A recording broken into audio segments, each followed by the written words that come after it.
안녕하세요.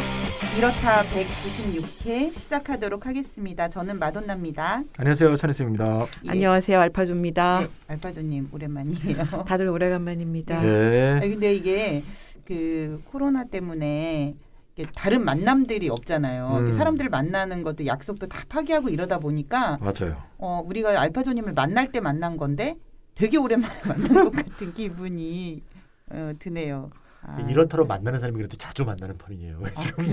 그냥 우리 지금도 코로나 2.5단계를 뚫고 지금 이 스튜디오에 모여가지고 이렇다를 지금 방송을 하고 있습니다. 네, 우리 셋 다 마스크 쓰고 있습니다. 네. 그동안에 방송할 때는 우리가 좀 넓은 공간에서 방송을 하다 보니까 마스크를 벗고 방송을 했었는데 오늘은 안 되겠다 싶어가지고 세 명 다 마스크를 쓰고 진행을 하고 있습니다. 네. 알파전님 오늘 어떤 주제 가지고 나오셨어요? 오늘 약간 제 누가 들으면은 굉장히 기분 나쁠 수도 있는데 주제 자체가 조금 파격적으로 질문을 던지는데 오늘의 요즘에 가장 핫한 이슈 중에 하나예요. 탈원전. 그 제목을 문재인 정부의 탈원전 진짜 탈원전일까? 물음표 이렇게 제목을 한번 잡아봤습니다. 예, 조금 자극적일 수 있겠어요. 네. 우리나라 탈원전 정책 시작은 문재인 대통령 대선 공약이었잖아요. 맞습니다. 2017년도에 대선 후보 시절에 문 대통령이 뭐라고 했냐면은 신규 원전 건설 백지화하겠다. 그리고 월성 1호기 조기 폐쇄하겠다.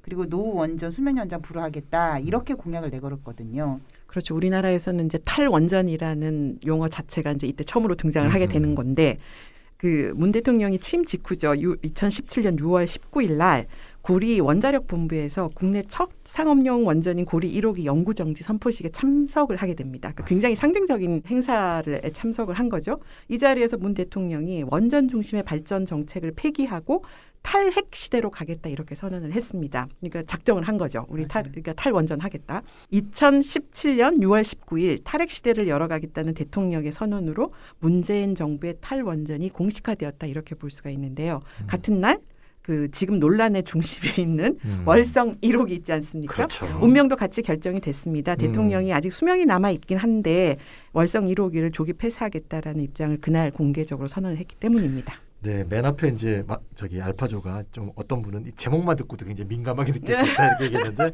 최근에 이제 최재형 감사원장이 월성 1호기의 경제성이 낮게 평가되었다는 자료를 발표한 이후에 검찰이 산업부와 장관실 한수원 전현직 관련자에 대한 압수수색에 들어갔지 않습니까?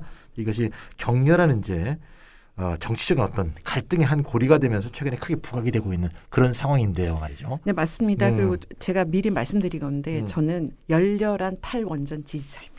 맞습니다. 네. 알고 있어요? 네, 알고 있습니다. 그래서 월성 1호기 문제는 지금 뭐 이 감사원장하고 뭐 이 지금 문제되고 있는 거 있지 않습니까? 이거는 이제 일단 굉장히 복잡한 이슈라 일단 그렇죠. 뒤로 미루도록 하고 네. 먼저 우리나라 탈원전 정책의 전개 과정에 대해서 먼저 살펴보려고 하는데요.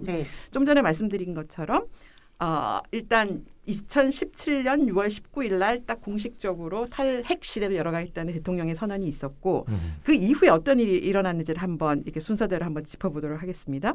제일 먼저 문재인 정부가 한 게 뭐냐면은 기억하실 거예요. 2017년 7월 좀 기억을 더듬어 보면 시민 참여단이라는 걸 선발을 해가지고 그 공론화위원회를 구성을 해서 회의를 시작한 거 기억나실 거죠. 저희는 잊을 수 없습니다. 그때 주제가 뭐였냐면 여기 공론화위원회에서 논의했던 주제가 뭐였냐면은 당시에 건설 중에 있었던 신고리 원전 5호기하고 6호기의 건설 중단 여부에 대해서 논의를 하자 이런 자리였던 거죠. 저도 그때 기억나요. 제가 아는 분도 여기 참여를 했었는데. 진짜요? 많이 참여했죠. 많이 참여했죠. 그리고 이 논의를 정말 대충 한 게 아니었었어요. 이때 이제 3개월간이나 논의를 했었고 그리고 설문조사를 했었는데 59.5%의 시민 대표가 건설 재개에 찬성을 했어요. 그러니까 공사는 예정대로 재개된다. 이게 참 그랬죠. 그래서 공론화 그 위원회 설문조사 결과가 실제로 공사 재개에 어떤 영향을 미쳤는지 사실은 그런데 알 수는 없어요. 그러니까 공론화 위원회가에서 결정이 나오기는 했는데 건설 재개 찬성으로 그렇다고 해서 그 결과가 곧바로 이 공사 재개에 영향을 미쳤다 이렇게 볼 수는 없다. 왜냐하면은 공론화위원회가 그 결정할 권한이 없기 때문에 맞습니다. 그렇습니다. 그래서 만약에 설문조사 결과 공사 재개 반대가 다수였다면 역으로 물어볼 수 있죠. 그러면 공사를 중단시켰을까라는 질문을 할 수 장담 있는 건데 그렇죠. 당연히 아무도 네. 왜냐하면 이 공론회는 그야말로 공론화하는 자리였던 거고 네. 시민의 의견 한번 물어보는 자리였는데 구속력이 없다. 이제 그렇기 때문에 자무도 장담은 못하겠지만 공론화위원회 시민 설문조사 결과에 상관없이 공사가 재개되었을 거라고 저는 생각을 합니다. 아하. 다시 말하자면은 그 공론화위원회가 아무런 법적인 권한이 없는 일회적인 행사에 불과하기 때문인데요. 실제로 원전 관련 시민참여 공론화위원회가 단 한 번의 행사로 마무리가 됐죠. 그 이후로 다시 열린 적이 없습니다. 그래서 대통령의 신규 원전 건설 백지화 공약은 이것으로 이제 지켜지지 않았다. 이걸로 확인이 가능하다. 이렇게 말씀드릴 수 있을 것 같은데요. 사실 정부기관의 각종 위원회, 이제 이거는 공론화위원회라 좀 다르기는 하지만 각종 시민위원회라는 것이 사실은 현 집행부가 하고자 하는 것에 대해서 좀 뒷심을 실어주는 그런 그 역할들을 좀 하긴 하는데요. 이 시민참여단 같은 경우도 대다수가 공사재개에 손을 들어줬잖아요. 그러니까 이런 사실을 내세워서 실은 공약을 지키지 않아도 된다는 명분으로 삼은 건 아닌가 저는 좀 그런 생각을 해요. 그렇게 생각할 수 있죠. 예. 알파조님은 이제 말씀이 이거죠. 이제 공론화위원회에서 재개로 찬성이라서 재개했는데 재개가 아닌 거로 찬성이라서도 재개했을 것이다. 그렇죠. 이렇게 거죠. 그렇죠. 이게 이제 반면 교사가 있어요. 이게 공론화를 이제 정부가 딱 2번 했는데 그 뒤에 2018년에 6, 7월에 대통령 직속 국가교육회의가 2022학년도 대입제도 개편 공론화를 했어요. 찬성 잘 아시겠군요. 이거 잘 알죠, 제가. 요걸 보면 이제 어떻게 행동했을까 알 수 있는데 그때 정부하고 교육부가 미는 안이 뭐였냐면 정시 비율은 대학 자율로 하고 수능은 절대 평가로 하자는 안. 이걸 밀었거든요. 네. 이게 졌어요. 48.1% 지지가 됐어. 오히려 정시 비율을 45% 이상으로 하고 수능 평가를 상대 평가로 계속 유지하자는 안이 52.5% 차지한 적이 있어요. 그러면 이제 52.5%가 1등했으니까 이렇게 정시 비율 45%로 가야 되냐? 안 갔어요, 교육부가. 교육부가 어떻게 행동했냐면 양자 간에 통계적으로 유의미한 차이가 없다. 절대 다수가 지지한 안은 없다. 이렇게 발표하면서 지지율 1위인 안을 수용하지 않고 정시 30% 정도로 확대하는 안으로 2020년 대입제도를 확정 발표한 거예요. 결국 하고 싶은 대로 한 거네요. 그렇죠. 물론 상대평가를 절대평가로 못 바꿨어요. 그건 못 바꿨지만 45%를 또 수용한 건 아니에요. 그래서 1등안을 수용할 수도 없고 무시할 수도 없는 상황에서 정시를 약간 늘리는 미봉책으로 마무리하는 거다. 이렇게 볼 수 있는데 뭐 여기서 어떤 안이 옳다 그르다 이걸 제가 그 얘기를 하려는 게 아니라 공론화 1등안을 꼭 따르라는 법이 없다. 이게 이제 2018년에 드러났다는 거죠. 그러다가 뭐 잘 아시다시피 조국 전 법무부 장관 딸의 뭐 여러 가지 입학 같은 논란이 뛰면서 다시 뒤로 정시 40% 확대로 다시 교육부가 발표해서 요거는 이제 공론화하고는 직접 관계가 없는 거고 정시는 40% 하는 거로 지금 돼 있죠 지금. 네. 그러니까 저는 이런 부분은 잘 몰랐는데 이런 공론화가 있었네요. 그러니까요. 공론화는 딱 직결되지 않는다. 이걸 이제 말해주는 그런 하나의 결론이죠. 그럼 다시 원전 문제로 돌아와서요. 문정부는 공약을 파기하고 신규 원전 공사를 재개한 다음 무슨 일을 했을까요? 일단 이제 이례적으로 이제 공론화 행사를 해서 신고리 원전 5호기, 6호기는 계속 건설을 하기로 결정을 한 다음에 그다음 에너지 기본 계획에 탈원전 로드맵을 만드는 작업을 시작을 했습니다. 주무부처가 이제 산업통상자원부인데 맨날 이 부처 이름이 바뀌어가지고 자주 바뀌어요. 예. 그 산업통상자원부인데 2017년 12월 제8차 전력 수급 기본 계획을 발표를 했습니다. 그에 따르면은 2030년까지 원전 11기를 폐쇄를 한다. 그래서 총량을 6개로 줄인다. 그리고 신규 원전 6기 건설 계획을 백지화한다. 그리고 아직 설계 수명이 나온 월성 1호기 이건 뭐 문 대통령이 이미 조기 폐쇄해야 된다라고 이제 얘기를 한 상태니까 그렇죠. 그 방침에 따라서 2018년 전력 계획에서 아예 배제를 해버렸습니다. 이제 그렇게 되면 여기 이제 아예 그냥 사전 그러니까 이제 이거 없어진다고 이미 전제를 한 거죠. 그에 따라서 2018년 6월 원전 운영사인 한국수력원자력 한수원이라고 하죠. 이사회를 소집을 해서 신규 원전 4기의 건설 연구 중단과 함께 월성 1호기 조기 폐쇄를 의결을 하게 됩니다. 이제 이게 문제가 되는 지금 문제되고 뜨겁게 문제가 되고 있는 2018년 6월에 이 조기 폐쇄 결정인 거예요. 그렇죠. 그 다음인 그러니까 2019년 6월 4일에는 탈원전, 탈석탄, 재생에너지 확대를 기조로 하는 제3차 에너지 기본 계획을 심의 확정하게 됩니다. 그러면 산업통상자원부가 전력 수급 기본 계획, 에너지 기본 계획을 발표했다고 말씀을 하셨는데요. 좀 그 내용들을 자세히 살펴봐야 할 듯한데 문재인 정부가 시작한 그런 건 것이죠? 당연히 아니고요. 아니요? 그러니까 전력수급 기본계획이라고 하는 거는 네네. 김대중 정부 당시 2002년에 도입을 한 김대중 것입니다. 정부 때. 그러니까는 전력수급 계획은 한번 계획을 짤 때 15년이라고 하는 장기 전망을 가지고 계획을 만들어요. 그래서 그 전력수급 여건을 장기적으로 보고 네. 이걸 기초로 해서 국가의 안정적인 전력 공급 능력을 확충을 하고 국가 전력수급 정책의 기본 방향을 설정하기 위해서 도입됐다 이렇게 볼 수 있습니다. 그러면 15년 장기 계획 안에서 매년 이것을 새롭게 발표하나요? 그런 거는 아니고요. 2002년에 김대중 정부 때 그 1차 전력 수급 계획이 나왔는데 그때 이후로 거의 2년마다 그러니까 부분적으로 이제 2년마다 이제 새로 수정을 하고 있습니다. 그래서 문재인 정부 들어서는 2017년 12월에 좀 전에 말씀드린 것처럼 8차 계획이 발표가 됐고 네. 올해 5월 초에 9차 계획 초안을 발표를 했어요. 그런데 아직 정부가 확정안을 만들지 못하고 있어서 못하고 있는 상황에서 월성 1호기 사태가 터졌구만. 네, 확정안을 만들지 못하고 있는 이런 상태입니다. 전력수급 기본계획은 대충 알 것 같은데요. 에너지 기본계획은 좀 거시적인 계획이 될 것 같아요. 이름이 그렇죠. 네, 에너지 전력은 에너지의 한 부분이니까 그 에너지 전력 수급 계획보다 그보다 훨씬 더 상위 개념이에요. 그 에너지 기본 계획인데 당연히 에너지 기본 계획에 의해서 전력 수급 계획도 영향을 받게 되는데요. 에너지 기본 계획이라고 하는 것은 에너지 정책 분야의 최상위 법정 계획입니다. 그래서 전력 부분뿐만 아니라 에너지 전 분야를 포괄하는 종합 계획으로 볼 수가 있는데 이때 이거 누가 만들어졌냐면은 저기 이명박 정부 때 만들어졌어요. 그렇죠. 그러니까 2008년도에 제1차 에너지 기본 계획이 나왔고 여러분들이 그 아마 기억을 잘 못하시는 거라 아니면 별로 관심이 없었을 수 있는데 이명박 정부는 녹색 성장론이 이명박 정부의 핵심 아젠다였었어요. 맞아.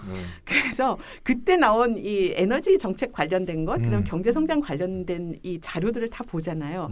사실은 그 문재인 정부의 그린 뉴딜하고 별로 차이가 없어요. 거기도 뭐 어마무시한 좋은 말 다 들어가 있거든요. 이명박 정부 때도 에너지 전환, 그다음에 생태 사회로 어쩌고 저쩌고 이런 거 다 들어가 있어요. 그래서 어쨌든 2008년도에 1차 에너지 기본 계획이 나왔고 그 녹색 성장론 때문이고요. 그 영향을 받은 거고 또 에너지 기본 계획은 더 길어요. 20년 장기 전망을 가지고 있고 5년 주기하에 만들어지고 있습니다. 그래서 전력 수급 계획은 에너지 기본 계획의 하위 계획인데 전력 수급 계획만 있는 게 아니에요. 그 하위 계획이 10개가 넘어요. 에너지 관련된 부분이. 뭐가 있어요? 그래서 왜냐 에너지 관련된 모든 것들이 다 들어가 있는데 천연가스 수급 계획이라는 게 있고 그다음에 해외 자원 개발 계획이라는 게 있고 이거 이명박 정부 때 열심히 했잖아요.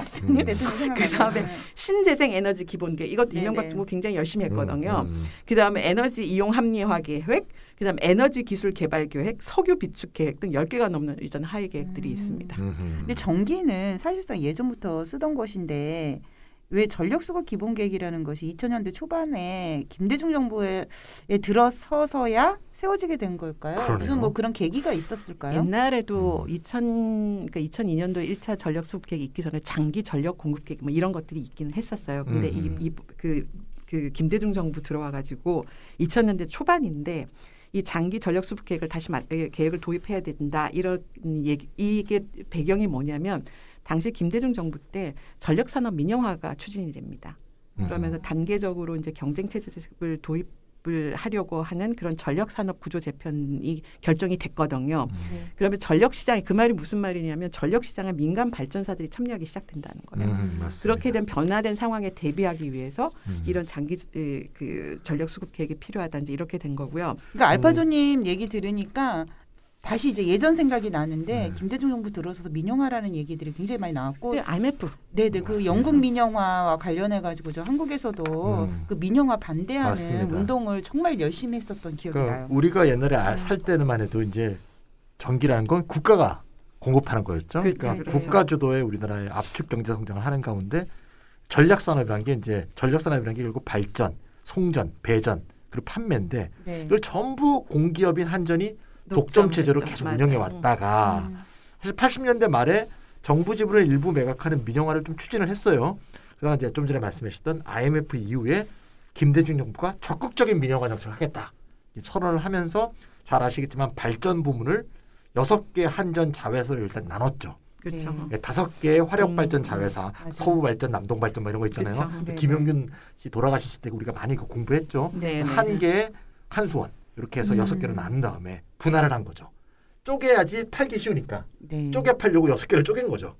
근데 이제 당시 아시다시피 아까 이제 마돈나가 얘기했듯이 노동자들이 파업도 했고 국민 정서상 이게 하여튼 민영화를 하여튼 추진을 못했죠. 그래서 지금도 아직 한전 100% 투자 회사로 남아 있는데 하여튼 역대 정부는 그렇지만 어쨌건 신규 발전 시장에는 민간 기업들의 참여를 늘리는 방식으로 민영화를 계속 확대해 왔고 2015년 통계로 볼 때 포스코라든가 SK, GS 이게 대표적인 민간 발전사예요. 이런 민간 발전사가 전체 발전 시장의 20%를 넘어선 게 2015년이에요. 지금도 20% 넘어섰고요. 특히 이 민간 발전 회사는 LNG 발전소가 굉장히 많습니다.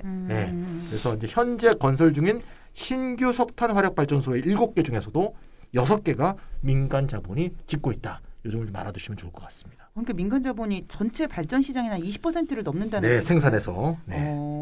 그러면 역대 정부가 발전 시장을 꾸준히 민영화해 왔다는 것인데요. 네, 맞습니다. 그러면 이 발전 시장이 민영화되면 왜 정부의 중장기 계획이 필요할 걸까요? 이게 발전 사업이라는 것 자체를 좀 이해할 필요가 있는데 발전 사업은 우리가 다 정부가 그 100% 독점 사업을 했다고 얘기하는 것처럼 대표적인 경제 인프라 사업인데요. 이 대규모 인프라 사업처럼 이 발전 사업 자체도 초기에 사업비 규모가 엄청나게 들어갑니다. 그래서 그 가장 많은 돈이 들어가는 때가 초기 사업을 시작할 때, 이제 공사할 때, 이제 이때 돈이 가장 많이 필요하거든요. 그러니까 부지 확보에서부터 건설 단계에서 가장 그 비용이 많이 들어가는 데다가 건설 기간도 아주 깁니다. 그래서 특히 원자력 발전소 같은 경우에는 다른 발전 사업보다 건설 기간이 제일 길어요. 그렇겠죠. 건설하는 데만 거의 65개월, 5년 4개월이 걸리거든요. 그러니까 이게 이 발전 사업이 어마무시한 발전소를 짓는 것 자체에 돈이 왕창 집어넣고 여기다 이제 투자를 하는데 건설 기간도 이렇게 긴 거죠. 그렇죠. 그 다음에 이제 석탄 화력 발전소 건설 기간이 그 다음으로 긴데 50개월, 4년이 그래도 4년이 넘는 거예요. 그 다음에 LNG 발전소가 가장 짧아서 30개월 정도가 소요가 됩니다. 그래서 발전소를 가동해서 돈을 벌기까지 짧게는 3, 4년, 길게는 5, 6년이 걸리는 거예요. 돈이 많이 잠기네요. 그렇죠. 그러니까 돈이 안 돌죠. 그러니까 초기에. 게다가 이제 설계 수명도 이렇게 정해져 있지 않습니까? 몇십 년 이런 식으로 정해져 있기 때문에 가동을 시작해서 설계 수명이 끝날 때까지 정해진 운영 기간 동안에 투자금을 모두 회수할 수 있어야 돼요. 그렇군요. 그래서 다시 한번 종합을 해보면은 초기에 사업비가 엄청나게 많이 들어간다. 그리고 그 투자금을 회수하기까지 워낙 투자금 규모가 크니까 그 회수 기간도 굉장히 오래 걸린다. 그래서 인내심을 가진 장기 투자가 이렇게 필요한 사업입니다. 그렇군요. 그래서 만약에 민간 발전 사업자들을 전력 시장에 들어오게 하려면 지금 민영화를 해서 시장에서 민간 사업자를 끌어들였지 않습니까? 민간 사업자 입장에서는 사업의 예측 가능성이 굉장히 필수적이에요. 자기네들 투자를 해야 돼. 굉장히 거액을 몇 조 단위의 돈들을 미리 투자를 해야 되는 거거든요.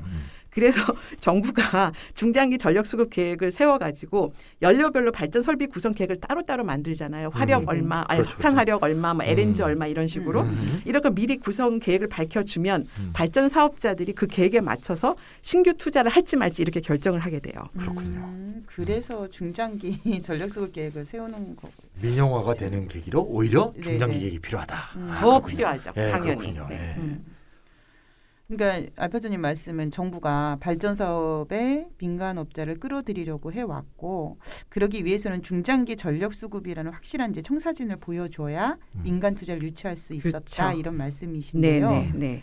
그러면 정부가 딱딱 알아서 보장해주는 그렇죠. 민간 사업자 들어왔을 때 너희 돈 벌 수 있다 이렇게 보장을 해주는 거지. 그러면 제가 궁금한 게 뭐 정부가 세운 계획이 저는 이렇게 잘 착착 진행될 것 같지는 않는데 그동안 그러면 계획이 차질 없이 잘 진행이 되었는지 뭔가 최근 흐름을 보면은 그게 잘 안 되는 것 같기도 하거든요. 잘 안 될 것 같은데. 근데 이게 이렇게 어마어마한 그 투자가 사전에 필요한 사업들은 이미 사업권을 계약을 할 때 우리가 민자사업 하잖아요. 사업권을 계약을 할 때 정확하게 계약을 지켜야 합니다. 일단 그렇죠. 이거 중간에 계약을 해놓고 파토를 낼 수는 없는 거예요. 그래서 위약금 물겠죠. 근데 이제 그 위약금 정도가 네네. 감당할 수 없는 수준이기 그러니까 때문에 엄청난 위약금 물겠죠. 일단 사전에 약속을 할 때 조심해서 해야 된다니까 계약을 체결할 때. 그러니까 이런 계약을 한번 이렇게 뒤틀어졌을 때 양쪽 다 이제 어마어마한 그 피해를 보기 때문에 어쨌든 그래서 에너지 기본 계획도 전력 수급 기본 계획도 근데 다 계획이에요.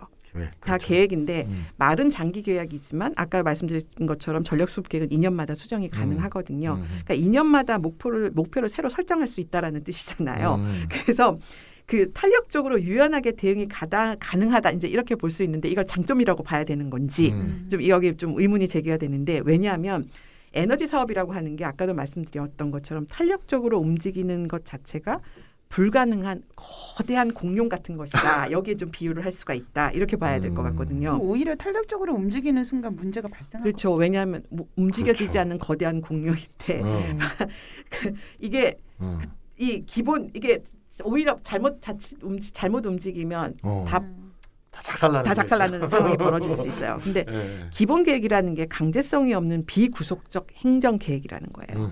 그러니까 우리가 뭐 전력 수급 계획을 짜건 에너지 기본 계획을 짜건 간에 전부 다 비구속적 행정 계획이다. 이거 행정 용어입니다. 비구속적 행정 계획. 그래서 정부가 세운 계획일 뿐이다. 그 말은 무슨 말이냐면 계획은 안 지켜도 된다. 우리가 그렇죠. 아이들이 방학하고 나서 제일 먼저 할 때 생활계획도 안 지키잖아요. 똑같은 거예요. 안 지켜도 그 말이다. 그래서 그 말은 뭐냐면은 정부가 바뀌면 계획도 바뀌고 계획을 달성하지 못하면 그것으로 끝. 그런 게 바로 행정계획이라고 보시면 됩니다. 송강호군 송강호.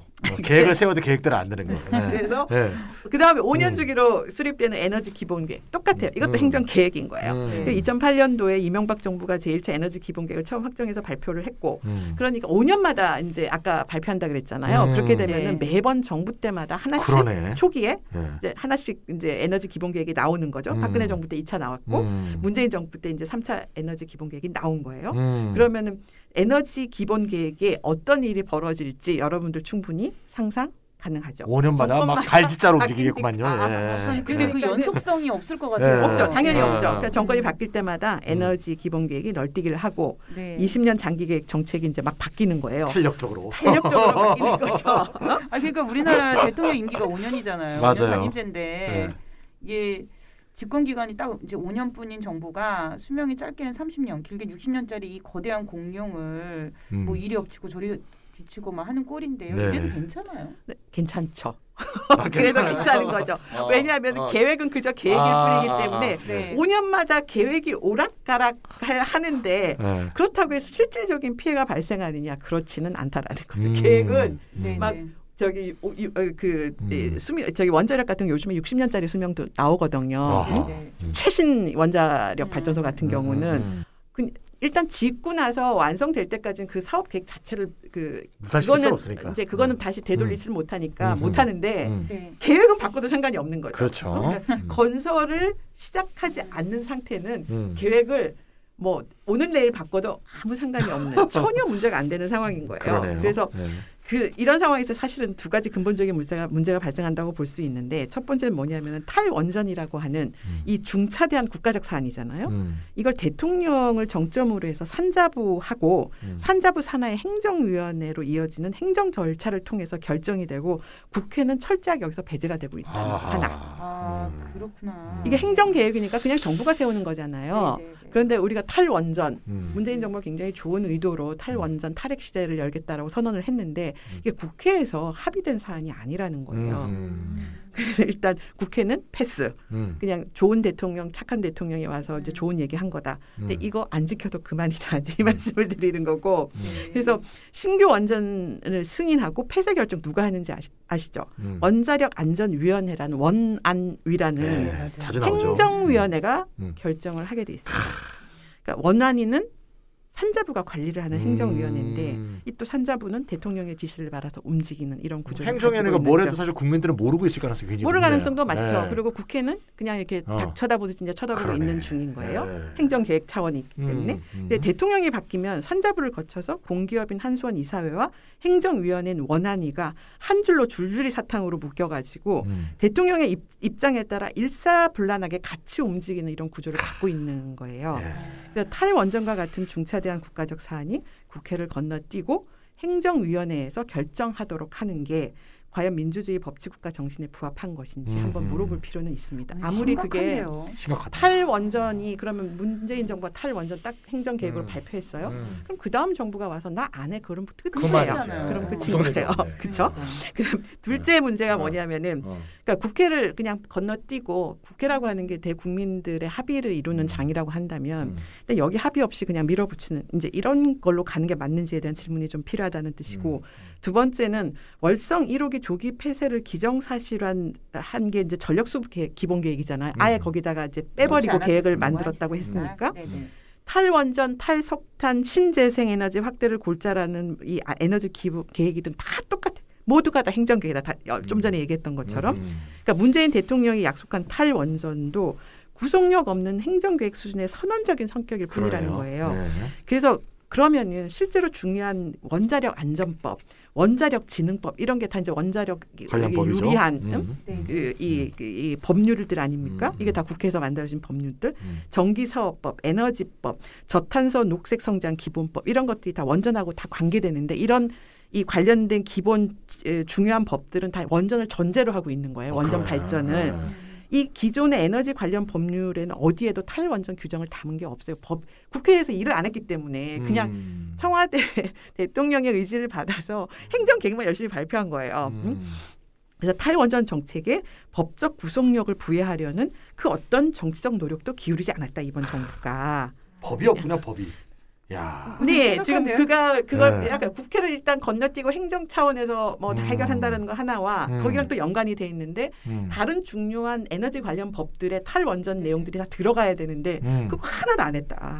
그러니까 지금 이 내용을 들어보면은 문재인 정부의 탈원전 정책은 심하게 말해서 이벤트 정치라는 생각이 좀 들어요. 그런 생각이 드네요. 관련된 법안들이 받쳐줘야 되는데 이게 법을 만드는 데 있어서는 뭐 노력을 기울이지 않은 상태에서 그랬다는 게 이게 뭐 탈원전 목표 달성을 해도 뭐 안 해도 그만이고 뭐 정권이 바뀌어가지고 탈원전 정책을 폐기하고 언제든지 신규 원전 건설로 정책 방향을 바꾸면 그만인 거잖아요. 그만이죠. 또 원전 정책이 너무 어이가 없네요. 그러네요. 그래서 지금 우리나라가 해외에서 기후 악동 이렇게 불리잖아요. 악동이 아니죠. 악당이죠. 악당. 악동은 뮤지션이고요. 그런가? 기후 악당. 미국, 한국. 악당이라고 불리잖아요. 네. 문재인 정부가 굉장히 립 서비스는 엄청나게 하는 거예요. 좀 전에 며칠 전에도 이제 2050까지 이제 탄소 중립 사회 뭐 얘기도 하고 하는데 립 서비스는 굉장히 열심히 잘하고는 있는데 실질적으로 구속력 있는 행동으로 나오지 않고 구체적인 세부 방안이 만들어지지 않는다는 거에 대해서 해외 정부들이 굉장히 성토를 많이 하고 있는 중이에요. 솔직히. 어쨌든 근데 이렇게 정부가 바뀔 때마다 그냥 나는 탈원전 선언해. 그다음 5년 뒤에 딴 정부가 와서 나는 탈원전에서 다시 탈퇴할 거야. 이렇게 해도 그만인 거거든요. 우리가 이런 걸 뭐라고 얘기하면 소위 정치적 리스크라고 불러요. 이게 경제적으로 투자하는 관점에서는 그렇죠. 하루아침에 정부가 바뀔 때마다 이 어마어마한 공룡들을 움직이는 투자들을 해야 되는데 이 금융시장 입장에서는 이게 이렇게 바뀌면 투자 아무도 못한다는 소리예요. 그래서 그러니까 원전 사업자가 만약에 민간 기업이었다면은 절대로 이렇게 높은 정치적 리스크를 가진 우리나라 같은 데서는 절대 원전 사업을 진행할 수가 없죠. 그래서 우리나라 원전은 다 100% 공기업이. 한전이 100% 소유하고 있는 이제 한수원이 하고 있는 거고. 어쨌든 행정계획으로 탈원전 정책을 이렇게 물어붙이게 되면 무리수가 발생할 수밖에 없습니다. 그리고 그 언급했던 것처럼 발전 사업은 그 대규모 사업비가 뭐 조 단위의 사업비가 필요한 장기 투자 사업인데 애초에 만약에 언제든지 사업이 틀어질 수도 있고 중단될 수 있다. 그런 가능성이 보이면은 아무도 투자를 감행하지 않을 거거든요. 그게 다른 나라에서도 원전 투자가 국가가 들어오지 않으면 원전 투자 민간에서 못 받거든요. 이런 상황이다. 그래서 민간 사업자들이 들어오게 되면 그 입장에서는 최소한의 예측 가능성. 그러니까 이 정부가 바뀌어도 이 그 원전 사업은 계속 갈 것이다, 혹은 발전 사업은 계속 갈 것이다. 이게 보장이 안 되면 실제로 발전 시장에는 쉽게 못 들어와요, 민간 사업자들이. 만약 발전 사업자가 사업권을 따고 남의 돈을 빌려 부지도 확보하고 발전소 건설을 이미 시작을 했는데 그 사이 정권이 교체되고 뭐 에너지 정책도 바뀌고 뭐 이미 시작한 건설이 중단될 위험에 처하거나 혹은 공사를 마치고 운영을 시작한 지 얼마 안 됐는데 가동을 못하게 된다. 이런 사업자 입장에서는 너무 황당하잖아요. 본인이 거기 투자자라고 한번 생각을 해보세요. 망하는 거죠, 완전히. 그러니까 그동안 투자한 돈은 물거품이 되고 남은 설계 수명 기간에 벌어질 수 있는 미래 수익도 다 잃게 되는 거잖아요. 예, 요때 딱 쓸만한 용어로 우리가 알파주님한테 배운 용어가 있어요. 아, 뭔데요? 좌초자산. 기억나세요? 네. 지난번 네. 기억이 안 건데. 좌초자산. 석탄이 좌초자산이 된다. 그래서 지난번 제가 했던 이렇다 방송에서 좌초자산, 그 탄소 거품론 얘기하면서 좌초자산 얘기를 했었는데 수명이 남아있는 발전소의 가동을 중단하거나 조기에 폐쇄를 하게 되면 그 발전소가 바로 좌초 자산이 되는 거예요. 그렇죠. 그렇게 되겠네요. 그렇죠? 그러니까 그래서 그렇게 되면은 재산상의 피해가 발생하게 되지 않습니까? 이걸 어떻게 처리할 것인지 이 문제가 생기죠. 그래서 그렇죠. 만약에 정부의 에너지 정책이 바뀌어가지고 당초 사업권 계약을 한 거예요. 그러니까 공사에 들어갔다라고 하는 거는 이미 이제 사업권 계약이 다 완료가 됐다라는 뜻인데 그 당시에 보장했던 설계 수명이 있어요. 이거 설계 수명 다 사업권 계약에 다 넣거든요. 그렇죠, 그렇죠. 그 설계 수명 종료하기 이전에 가동이 중단되거나 조기 폐쇄가 결정이 됐다. 그러면 정부가 자초자산 손실을 보상해야 합니다. 아하. 그래서 정부 정책이 그러니까 원래 약속 계약 파기한 거잖아요. 계약을 파기를 아까 우리 그 얘기했었죠. 네. 어마어마하다고. 그러니까 계약을 파기를 했으면 계약 파기에 대해서 모든 그거에 대한 보상은 누군가 정부가 해야죠. 만약에 정부 책임이라면 그게 그 정부 정책이 좌초자산의 원인이 됐기 때문에 정부가 당연히 책임을 져야 된다라는 뜻인데 정부가 책임진다는 게 무슨 말이에요? 세금으로 손실 보상한다라는 뜻이잖아요. 그렇죠. 최종적으로는 국민이 책임질 수밖에 없는 짓이다. 일이다. 짓이라는 게 아니라. 네, 그 핵발전은 어때요? 우리나라 원자력 발전은 민간 사업자가 전혀 없잖아요. 이것도 그렇죠. 자초자산이 될 수 있어요. 당연하죠. 이게 공기업이지 않습니까? 정부가 아니란 말이에요. 공기업은 정부로부터 어쨌든 정부가 그렇죠. 100% 뭐 소유, 그러니까 한전 100% 소유도 아니지만 어쨌든 정부와 공기업은 별개예요. 독립재산제예요. 그래서 그 민간, 그러니까 우리나라 지금 그 원자력이 민간 사업자 허용이 안 돼 있거든요. 그렇죠. 그래서 한수원이 독점 사업자고 아까 얘기했지만 한수원이 이제 한전의 100% 자회사인데 정권이 바뀌고 에너지 정책이 바뀌어서 원전을 조기 폐쇄해서 자초자산이 됐다. 그렇게 치면 한수원이 공기업이니까 정부에게 보상 책임이 없냐 이렇게 물어 당연히 있죠. 왜 없어요? 정부는 정부고 기업은 기업이니까. 그렇죠. 그러니까 자초자산 문제는 앞서 만약에 시민참여 공론화위원회 논의 대상이었던 게 신고리 이게 건설 중이었던 거 아닙니까? 신고리 5호기와 6호기. 그다음에 지금 논란이 되고 있는 월성 1호기 딱 요 세 개에 적용이 돼요. 지금. 근데 신고리 원전 5호기, 6호기는 공사 재개 결정이 내려졌지 않습니까? 자초자산 보상 문제는 자동적으로 해결이 된 셈이죠. 만약에 그렇죠. 그때 공론화위원회랑 상관없이 정부는 애초부터 제가 생각할 때는 이거 공사를 중단할 생각이 전혀 없었어요. 그러니까 공사 중단으로 인해서 손해배상의 후폭풍이 무서웠기 때문에 아마 아예 생각조차 고려조차 안 했을 거라고 생각을 하고 있고요. 문제는 근거가 있었구나. 선생님이 그렇게 주장한 데는. 그리고 문제는 이제 방송 처음에 얘기했던 이 월성 1호기인 거예요. 그러니까 문재인 정부가 이제 2018년 6월에 박근혜 정부의 수명 연장 결정을 뒤집었지 않습니까? 네. 그러면서 가동 중단을 결정을 했고 이 월성 1호기의 그 설계 수명이 당초 2022년 11월이었었어요. 아하, 그랬는데 2019년 10월에 그러니까 작년 10월에 3년을 당긴 거네요. 원래 설계 수명보다 3년을 앞당겨서 영구 정지를 최종 확정하게 됩니다. 그러니까 2018년 6월에는 가동 중단을 하고 그다음에 2019년 10월에는 원래 설계 수명보다 3년을 앞당겨서 영구 정지한다라는 최종 확정 결정을 내리게 됩니다. 그렇군요. 그래서 문재인 정부의 조기 폐쇄 영구 정지 결정 자체 이게 지금 논란이 되고 있는 건데 이게 아무 절차상 아무 문제가 없었다. 그다음에 사실 이게 법원 판결이 있었어요. 박근혜 정부 때 한수원이 수명 연장 결정을 내렸잖아요. 그때 법원에서 판단했는데 이게 무효라고 판단이 나왔거든요. 지금 그래서 이게 굉장히 두 가지가 지금 막 이게 전면전을 벌이고 있는 거예요. 그러니까 당시에 박근혜 정부 때 수명 연장 결정 내린 게 절차상의 문제로 무효 판단이 나왔어요. 근데 그런데 지금 이제 그 문재인 정부가 그래서 조기 폐쇄를 결정하고 영구 정지를 내렸는데 어쨌든 그 전에 2009년도에 수년에 걸쳐 가지고 7천억 원의 돈을 들여가지고 월성 1호기 정비를 했단 말이죠. 그런데 수명 연장이 결정돼서 재가동이 들어간 상태에서 2022년 12월까지 하기로 해놓고 조기 폐쇄 결정을 내렸기 때문에 이건 자초자산이에요. 그렇구나. 그러니까 7천억 원이나 정비에 썼다는 얘기네요. 그러니까 전 정부는 7천억 원 쓰고 네네. 이 정부는 또 폐쇄하고 야 이게 그러면 이 금액이 다 자초자산이 됐다는 그러네. 건데.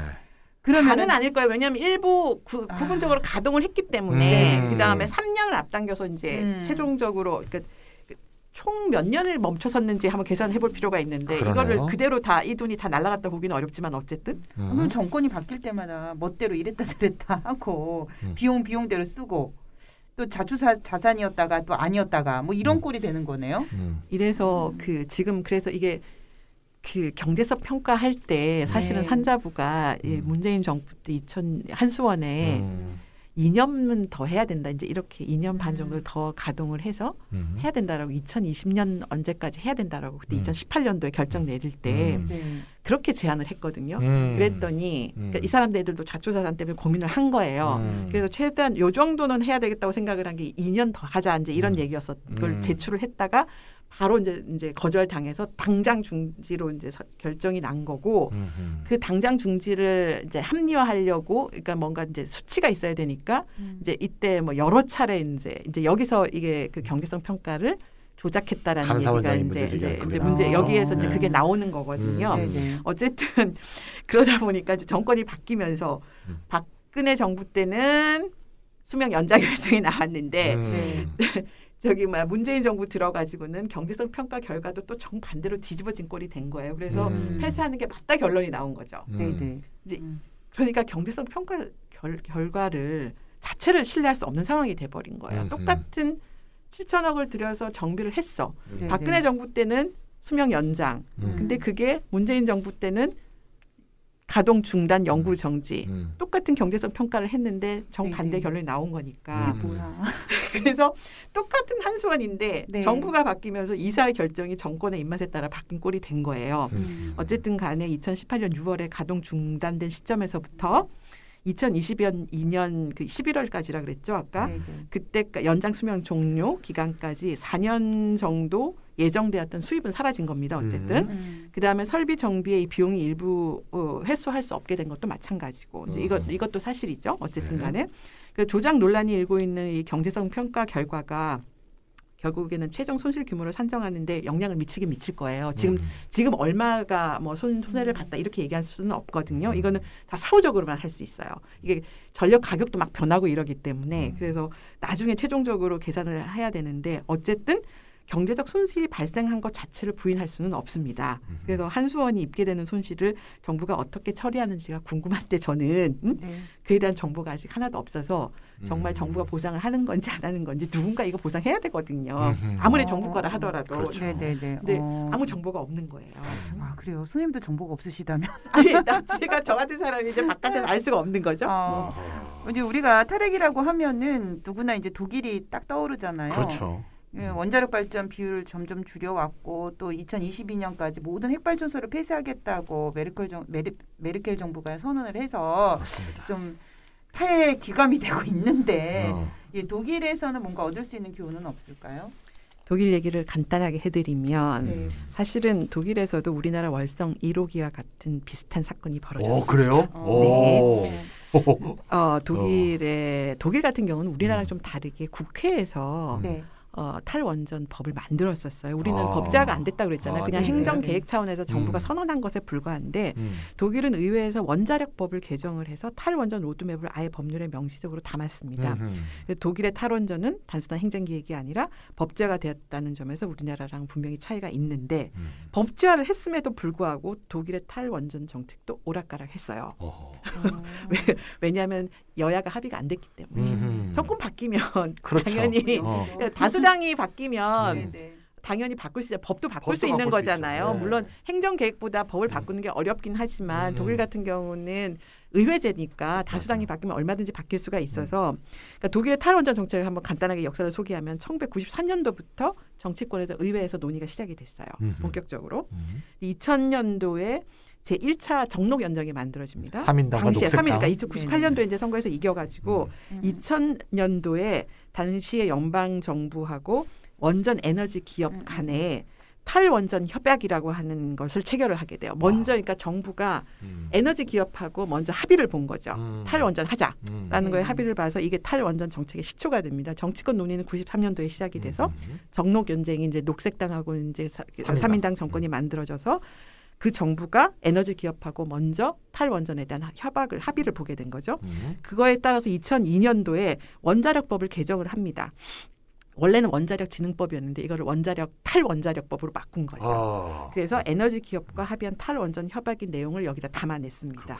그때 야당이 들고 나서 다 반대를 했어요. 그래서 김인연하고 자유당이 그때 김인연이 야당이었겠죠. 그렇죠. 네. 그러니까 자유당하고 이제 그 2002년도에 원자력법 개정에 뭐 결사 반대를 했고 당시에 김인연 대표가 뭐라고 딱 선언을 했어요. 아예 김인연이 정권을 잡으면은 탈원전 법안을 폐기하겠다 이렇게 선언을 이미 한 상태였었어요. 그렇군요. 그러니까 그쪽에 그러니까 당시에 2000년도에 협약을 맺고 기업들하고 2002년도에 탈원전 법을 의회에서 통과를 시켰는데 야당들은 다 반대를 했다라는 거예요. 그러니까 국민적 합의가 없었다라고 보는 게 맞겠죠. 네. 그래서 정록 연장 다수당의 결정이었지만 야당의 동의는 없는 상태에서 이제 이게 결정이 된 거고 그러다가 탈원전 정책에 반대를 했잖아요. 김인연이 하고 자유당이 정권을 다시 잡습니다. 2010년도에. 그래서 다수당이 된 거예요. 그때 딱 처음에 한 게 뭐냐면 원자력법 개정을 해서 원전 수명 연장을 결정하게 된 거죠. 그러니까 뒤집어 엎은 거예요. 정부가. 여기도 우리나라만큼은 아닌데 법을 만든 것뿐이 좀 비슷하네. 좀 오락가락하네요. 그렇죠. 그러니까 법을 만들었지만 그러니까 김인연하고 자유당이 정권을 다시 잡아서 다수당이 됐잖아요. 그 의회니까 다수당 되면 정권 잡는 거고 거기에서 애초에 탈원전 이 로드맵을 이제 폐기하고 원전 수명 연장 결정을 내렸죠. 그때 그랬군요. 독일 내 원전 가동 평균 기간이 평균 12년 정도 늘어나게 됩니다. 이제 그런 상태가 됐고 근데 몇 개월 안 됐어요. 한 2-3개월 지났는데 큰 사건이 터집니다. 2011년도에 후쿠시마에서 사고가 딱 터지고 갑자기 메르켈 총리가 입장을 180도로 바꿔요. 그럼 텔레비전 앞에 딱 나와가지고 그 자리에서 일단 원전 가동 중단을 선언을 하죠. 그러니까 이게 후쿠시마 사고로 인해 가지고 메르켈하고 김인연도 그냥 완전 충격을 많이 받았겠어요. 180도 돌았네. 그렇습니다. 그런데 실제로 이게 수명 연장 결정 내려진 지 정말 불과 몇 개월 안 됐는데 딱 후쿠시마가 터진 거예요. 그러니까 그런데 이제 메르켈이 나서서 우리 다시 입장 바꾸겠다 이제 이렇게 하니까 다시 또 연방의회가 원자력법을 개정을 해서 2010년도에 결정한 수명 연장을 파기를 합니다. 그러고 나서 원전 폐쇄 일정을 확정을 합니다. 이때는 집권 여당이 김인연 보수당하고 자유당이 있잖아요. 뿐만 아니라 야당도 찬성을 하게 됩니다. 당시에 600명의 국회의원들이 투표를 했는데 표결을 했는데 530몇 표인가의 찬성표가 나온 거예요. 탈원전이. 그래서 처음으로 탈원전의 광범위한 여야 합의가 비로소 이루어진 거예요. 2011년도에. 그런 상태가 된 거죠. 근데 너무 부러워요. 근데 이게 이제 오락가락했다고 보기에는 좀 그렇고 어쨌든 오락가락한 건 맞아요. 오락가락한 건 맞는데 탈원전에 반대했지만 그래도 이 사건으로 인해서 굉장히 발빠르게 이게 이제 입장을 바꾼 거잖아요. 그렇죠. 근데 그럼에도 불구하고 이제 원전 관련한 기업들은 큰 손해를 봤을 거고 그 독일은 이 문제를 어떻게 해결했어요? 이게 아까도 말씀드렸지만 국회에서 여야가 압도적인 이 찬성으로 이제 탈원전에 대한 합의를 했지 않습니까? 그렇다고 해서 문제가 해결되는 게 아니에요. 당연히 심각한 문제가 발생을 합니다. 좌초자산 문제가 발생을 하죠. 그러니까 2011년도에 원전 폐지법이 통과가 됐습니다. 의회에서. 그때 바로 에너지 업체들이 헌법 소원을 제기를 합니다.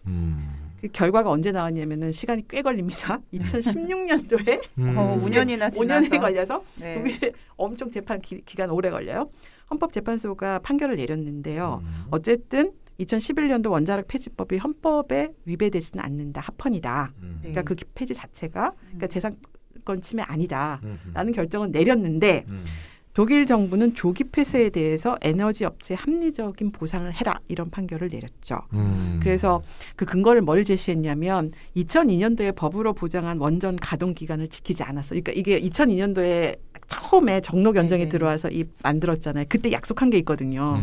하루아침에 문 못 닫아요. 그러니까 이게 설계 수명 다 끝날 때까지 다 지켜준 다음에 이제 순차적으로 문을 닫는 거거든요. 폐쇄가 되는 건데 그것 이전에 폐쇄 결정이 내려졌다라는 것. 일단 그건 문제가 된다.